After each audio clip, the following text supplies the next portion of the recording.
Good afternoon, everyone. It is 12:15 in Bremerton, Washington. Just had a beautiful day yesterday on Juneteenth. But today we've got a very special event for you today. This is going to be a series that we are going to slowly unpack in regards to what's happening here in Bremerton. Um, and so I'm going to bring our guest up here in a second. Just want to make sure that everything is looking good before I bring her on up. And that we're sounding good. All right, looks like we're sounding good.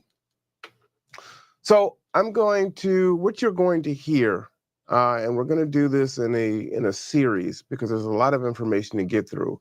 But what we're going to do is we're going to unpack what's happening in the Illahee Enetai area, and why it is important for you as citizens to know what's happening, how our city government is involved, and what you can do should you want to, one, support them, but two, if you have issues going on in your own neighborhood that you also want to take action on. All right.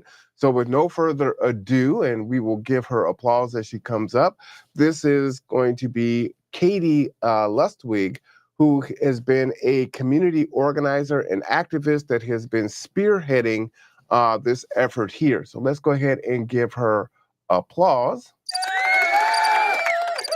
And let's go ahead and bring her on up. All right, Katie, how are you doing today? I'm doing good. Thanks, Marlon, for having me do this. Absolutely. Now, Katie and I have met a few times, and she has been sharing with me what's been going on with Enetai and Illahee. And I would not be able to do it justice in regards to talking about what the situation is. And so you need to bring on the folks and elevate the voices of those that it's impacting. So, Katie, I'm going to ask you if you'll just tell us what happened, what's going on. Well, I think this starts back in 2019. I live in a neighborhood in Rosewood Estates that backs up to what used to be known as the Cheney Estate. It's a 65-acre estate that's on the shore of Enetai Beach. It's just south of Illahee State Park, in case anybody would like to know where it is. It's at the end of 30th. And it has been really an old growth forest, and it's considered a wildlife patch, and it's been untouched, as far as we know, since 1850. And for all your history buffs out there, Enetai itself was the site of one of the first sawmills in the area that started in 1850. And it used to be called Port Orchard. And due to some political finaglings, Port Orchard got renamed across the water, and Enetai was called Enetai. Wow. There's quite a history down there on the beach and at the mill. It eventually, this property was bought by Mr. William Bremer, who was the city of Bremerton was named after. You don't hear a lot about this history. It really was the start of Bremerton or the beginnings of it. And also down on the base of the shoreline on Enetai Creek was the Croxton. It used to be Croxton Creek, which is now Enetai Creek. And Croxton was the first and youngest mayor of Bremerton. So it really has a long storied history. It's a historical significance. And Mr. Cheney, whose family owned this for decades, was part of, if you've ever heard of Cheney Stadium in Tacoma, Mr. Cheney was a timber magnate, and he was the one that developed the 2x4. So it's quite a lot of history here. It's been in the Cheney family since till about 2018. And it's been untouched. And for anybody that has even ventured to go back there at the end of 30th as an access point, even though from what I understand, because they threatened to arrest me for trespassing when I was filming the big, large machinery out there. um, Supposedly it's private property, but it's not posted. And but it's almost like going down into Narnia, the forests of Narnia. It is really something. It's just amazing what is in that forest. And so, what happened in 2019 is somebody that lives on top of Enetai Beach Road, which is a private road off of the end of Jacobson, um, decided that it wasn't convenient to drive down their private road anymore, that they wanted to punch a road through the forest onto the end of my street, which is Rosewood Drive. Okay. And again, nobody really knew what was going on. My neighbor who lives up at the end on this next to the forest, all of a sudden she started seeing marks on the trees. And she couldn't figure out what was going on. So she called the county, she called the city. Nobody could tell her what was going on. And then eventually, somebody down, one of the residents on the beach, called her and told her what was going on and that what this man was trying to do. And he didn't give any neighbors the proper notice because of my background. A little bit about my background. Forgive me if I'm jumping around. I have a background as a cartographer and a map maker and an engineering technician. So this skill has really helped me a lot to find out what is going on in our So you know what neighborhood. you're talking about. You would be known as a subject matter expert, is what you're saying. To a certain degree, yes. Gotcha. Okay. So we were able to find out that he had put in a permit to punch this road through the forest. They basically wanted to cut like an 80-foot wide swath of the forest out, so they didn't have to use their private road. They could go down our road instead, which is all downhill. And we're literally on dead end streets where all the kids can ride their bikes and the animals. So, it's fairly safe. And I was able to kind of scrutinize all the permit applications and figure out that they had underestimated how much dirt they were going to move around, which would make them have to redo all their calculations and to do more of a public notice. Mm-hmm. So what I've learned over the past few years with all the permit applications I've looked at, this is not uncommon for people to, what would I call, massage the numbers in their permits in order to avoid public scrutiny. Gotcha. Okay. So because of all that, we all started to, I told all the neighborhood, we put out flyers, and we were able to get one of the county commissioners, Ed Wolf, to come out there and meet with us. He was a little surprised. I think he thought that only a few of us were going to show up, and turns out 25 of us showed up. Mm-hmm. So it got his attention, and Department of Community Development took a closer look at this permit, and essentially what it came down to is they figured out that it really was going to be too expensive for them to put in the road, that it wasn't going to be so easy as just getting approved and cutting down all the trees and putting in their road. So that was the start of it. And right around that time is when the Cheney estate was sold. And 65 acres went for $3.3 million. And it really was a bargain. It went on the market for $5 million. But I guess one thing about this property you should know is that it's got very steep slopes. Only a portion of it is like suitable for even walking. It's still a lot of topography where you got to walk up and down hills, but it's very steep. When you look at zoning maps and geological maps in critical areas, it's got several streams on it. There's a water source there and steep slopes. I went out there, I think it was about 6 months ago, and there was a huge landslide. So that's why it's like rated as highest geological hazard that's possible. So So what does that mean? If It it's the highest rated geological hazard, does that mean that you shouldn't build on it? Is that yes, yeah. okay? And they're trying to build on it. Well, what they're proposing to do is go right up to the edge of those steep slopes, Mhm. cut down all the trees, and put up 200 houses. Okay, so good. So why is that a problem? Why is this a problem for them to cut down all these trees, put up 200 houses, and run right up to this zone? Well, it's not safe, Okay. and it's there's a lot of problems when you start dealing with these kind of soils that are prone to slide all the time and the water. Um, it's it gets a little complex with how this all came about. Um, to simplify it, all I can say that before this property was sold, there was boundary line adjustments made to expand in a way that would maximize the highest density if that property was sold or tried to develop. So it was like pre-designed that this segment was going to be flipped to a developer and that they could do what they wanted with it at that zoning.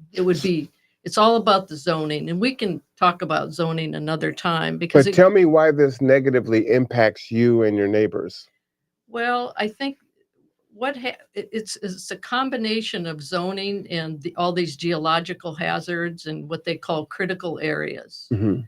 The critical areas kind of prevent a lot of houses to be built. But what they do is they take the total acreage, including these critical areas, and then they figure out what the buildable area is, and then it allows them to condense higher density on just the spots that are able to be built on. So in our case, our it would just change the face of our neighborhood. They're talking about cutting down 40 acres or 50 acres of old growth forest, which has been designated as a wildlife patch by Fish and Wildlife, by the way, and put up these houses, high density housing right next to a neighborhood that is not like that. That's really what it comes down to is it's not that density is too much for this area. I mean, I think we all knew that maybe perhaps it would get developed, but not quite like this. It's just that kind of density is not appropriate. And I want to drill down to that, for folks that may find the conversation hard to follow. So, because what some people might be hearing is you saying, well, we've got this nice, quaint neighborhood, and this developer wants to come in and put 200 units in. And for advocates, which I'm one of, housing, more housing for folks, it's like, well, that sounds like a good thing, right? We got 200 more houses. But you're saying, no, this is a bad thing. So how does this negatively impact not only the ecosystem and the environment, but also the residents that are there, right? Because there's some things that it sounds like the developers may have done that is causing you guys to go off of septic, possibly. Talk about those negative things for people that are looking at it like, hey, we need more housing. This seems Right. like a solution, and it's like, no, this really isn't a solution here. Go into that. Well, and I think when it comes down to housing, it's about high density housing. Okay. It's that's what it's really about. It's like there's nothing wrong with developing a property, but if you look all along Wheaton Way, you can see what's being allowed. All these big high rises and 8-story apartment buildings. There's like 10 of them going on all the way up Wheaton Way. And so it's all centered around being able for transportation and bus service. Gotcha. This Okay. this property is way out on the shoreline property, and it's one way in and one way out. There's no transportation. Can I also assume that this isn't going to be affordable housing? No, no. I mean, I think maybe a couple of years ago we figured maybe 700,000, but I think based on some of the developments we're seeing, like in Royal Valley, for instance, they're over $1 million now. I mean, I don't know how you could think $1 million is affordable housing for anybody. Well, I know one of the arguments that I've heard is, folks that are in these other homes will move out and create housing stock because they're going to move into these homes, these higher priced luxury homes, and open up stock for other folks to move in. I don't know if I agree with that or not. Actually, I don't agree with that because it's not affordable anyway. But talk about how this is also going to negatively impact you and your community based on what it sounds like the city has done, or Well, what the happened? developers with permitting and the water piece. Yeah, so what has happened is shortly after this whole road thing happened, then within a couple years, we all received these cards in the mail asking that if we wanted to be annexed into the city of Bremerton. And they were really vaguely worded and making it sound like the city of Bremerton wants to know. Well, really, it was the developer that wanted to know, because if he could get agreement that we all would agree to annex into the city, then he could get his sewer in, and or the city would have to pay for it. That's still some question at this point, but the bottom line is that then that's when I told everybody in the neighborhood and put out flyers that this was the developer and what he was trying to do. So we all got clued in pretty fast what the attempt was. And so the survey came back with overwhelmingly 97% of the community did not want to be annexed, and we did not want sewer. And so that was the voice of the people. We don't want it. And so apparently the city of Bremerton created an ordinance that allowed a back door to this process and to go over the will of the people. And the city council has the authority and sole discretion to approve a sewer line extension. So we got wind of this. We got 7 days notice, and then we went to all the hearings, the city council hearings, for a month. And it almost seemed like it was predetermined that they were going to approve a sewer line extension.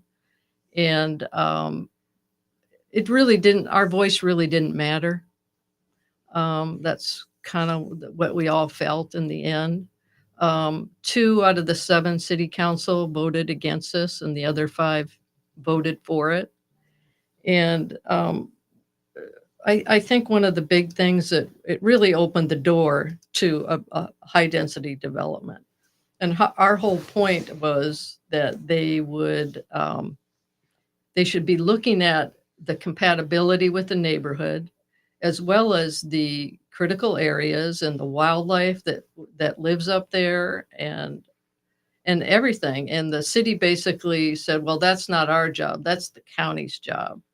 We're just a utility provider, and we don't have any responsibility to look at any of the other things like the environmental factors. And that was not, we just thought, well, throwing it off on the county is just not really the appropriate thing to do. You shouldn't be approving this without looking at all the impacts, which Right. would mean them pulling sewer from within the city way out to like an island in the what they call the urban growth area. And so ultimately, a group of us decided to file a lawsuit against the city. And it was about their failure to at least look at the environmental factors and do an environmental review before they approve something like this. Has that stopped them or slowed them down? Where's the status of the lawsuit now? Well, as we expected in the Superior Court, the judge ruled against us, and I filed an appeal on my own, and we're currently still going back and forth in the appellate court as to whether I can represent the community on my own, Okay. because we don't have any more money to pay for an attorney. Wow.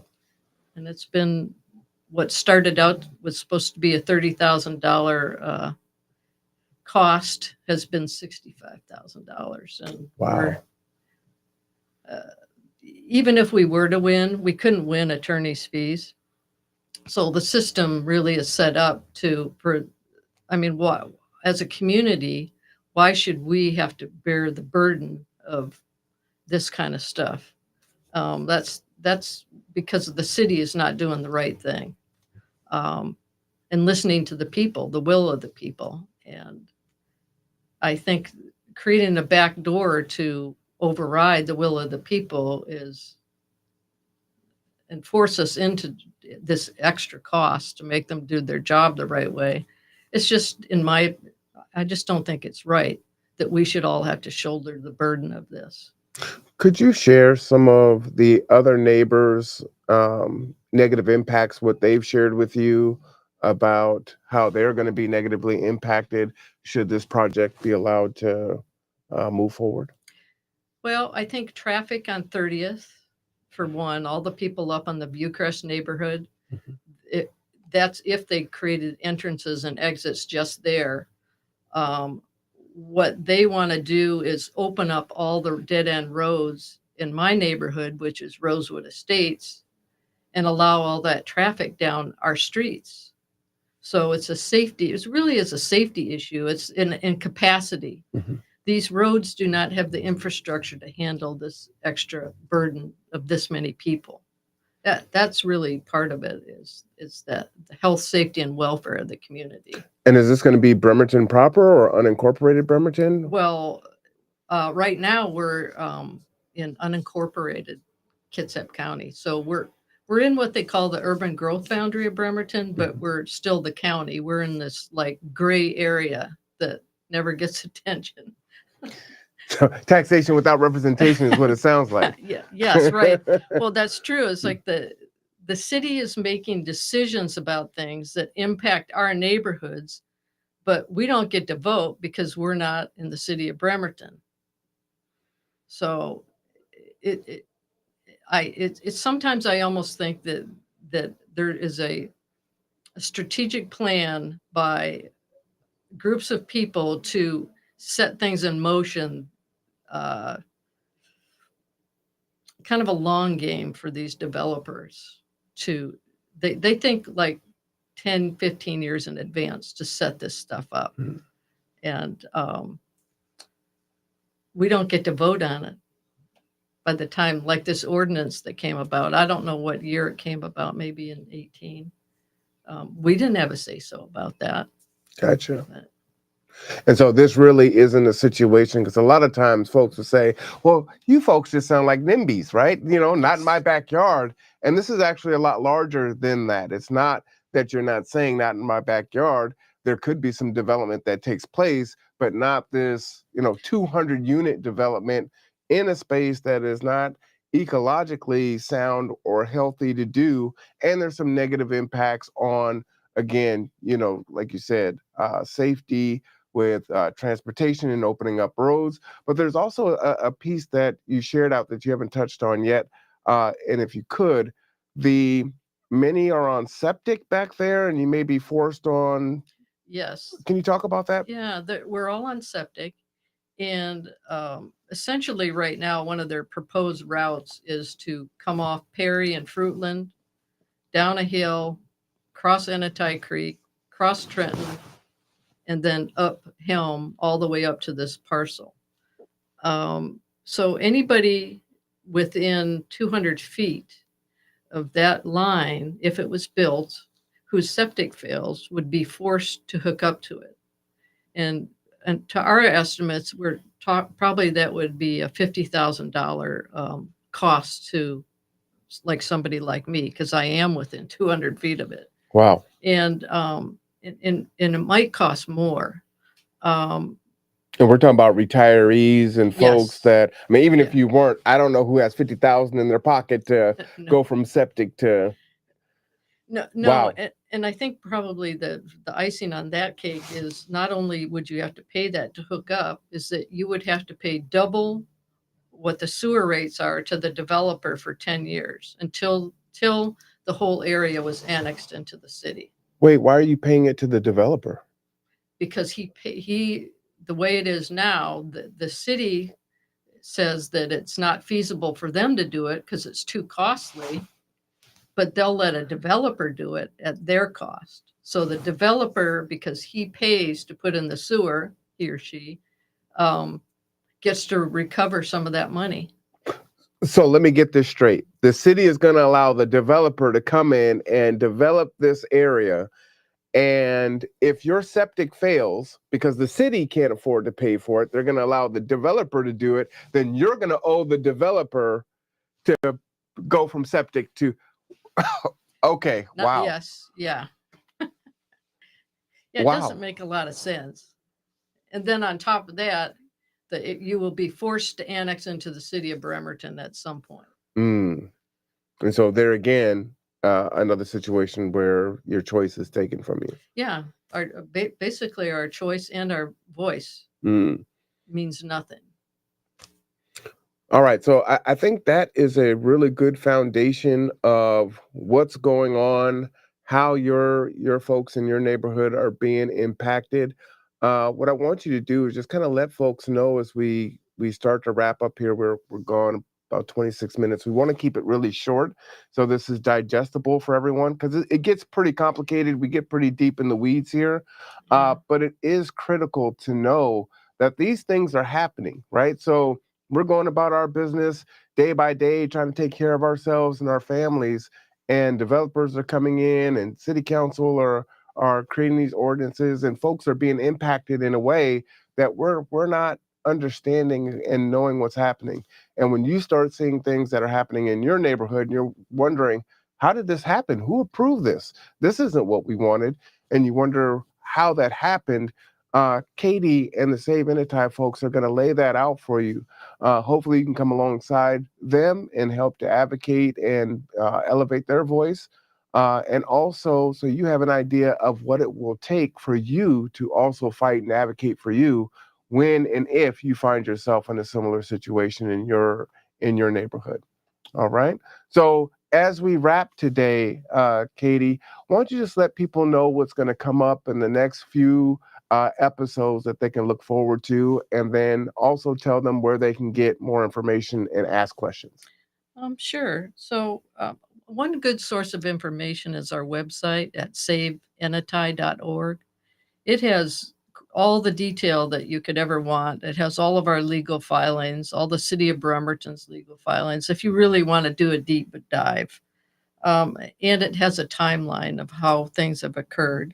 But in the future, we can talk about a lot about zoning because paying attention to zoning and the comprehensive plans that are being put out, this is where it all happens behind the scenes that you don't know about. And I think one thing I guess I can say for now is that if your community's experiencing this, what has happened is once a month, uh, a coalition of all the communities that are dealing with these kind of issues are meeting. We're all talking to each other now, and we're all coming together to try to fight to maintain our neighborhoods and to stop. Really, what we're seeing is what we call the developer cartel. Right now, the county is issuing permits to these developers who are from out of state on these large parcels. And I can only point to what's happening in Royal Valley, where you all used to go to the corn maze and see all those farms there. This is a perfect example that because you get to see it because it's next to the highway, that it's happening all over the county. And stay tuned for more on that. You're not alone. We are talking to each other now. And I think we are having an impact. All right. Well, I appreciate that. And then tell folks if they want to send an email, I have it scrolling at the bottom. Is that the current one? Info at Illahee Enetai community.org. Is Correct. that correct? Okay. So again, if you want to reach out, if you have questions, you can email the community there. Katie will be back on next time to go a little bit deeper. One, I just want to say, I really appreciate you coming on and sharing this information. I also really appreciate the fact that although forced, this isn't something that you wanted to do, but the willingness to roll up your sleeves and to fight and advocate for something that you believe isn't right. I think so often what we're seeing, especially now in these times, is folks is feeling, pretty helpless. Like, things are just going to happen to us and there's nothing we can do. And you guys are like, nope, we're not going for it. We're going to fight. Even if we lose, we're going to fight. We're going to put money in. You thought it was going to be 30,000, it's 65,000. And you're still trying to make it happen. And so I just, applaud you for that, because so many of us are just like, man, what's the point? And if we have that attitude, that's how things get so far away from us, and we look up and we wonder how we got here in the first place. That's true. I think sometimes a loss is a gain, Mm-hmm. and I think we're slowing things down. Good. All right. Well, that is all the time that we have today. So for the Save Enetai folk, for Katie Lustig, I am R1 Cameron. This is The Conduit. As always, take care of yourself, take care of each other, and we will